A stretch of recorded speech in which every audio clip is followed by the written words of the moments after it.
সবাইকে নিউজ 24 চ্যানেলের পক্ষ থেকে স্বাগত। সাবস্ক্রাইব করে আমাদের সাথেই থাকুন।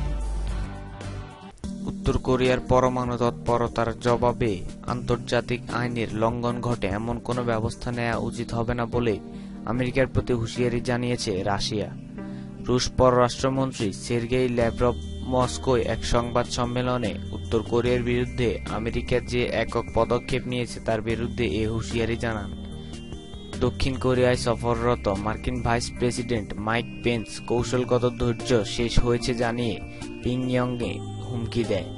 এর জবাবে সংবাদ সম্মেলন করেছে রাশিয়া। সংবাদ সম্মেলনে ল্যাভরভ বলেন, পিংইয়ংয়ের পরমাণু ক্ষেপণাস্ত্র তৎপরতাকে রাশিয়া মানে না।